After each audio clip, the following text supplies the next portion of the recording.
Let's see how to change curly quotes into straight quotes in Microsoft Word. So first, we want to open Microsoft Word. And as you can see here, we have our document.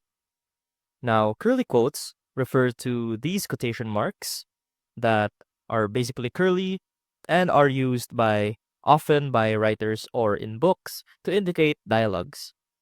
Now, to change these curly quotes into straight quotes, simply head over to the File tab, click on Options, go over to Proofing, and click on Autocorrect Options right here. That should open up this window.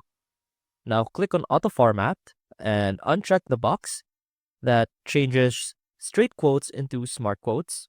And again, here, Auto Format as you type, uncheck the same box. Now click OK and click OK again. Now click on Replace on the Home tab and type in and find the quotation mark, replace with the quotation mark again. Simply click Replace All, and as you can see, our curly quotes are now back to being straight quotes. I hope this helped, and I will see you soon.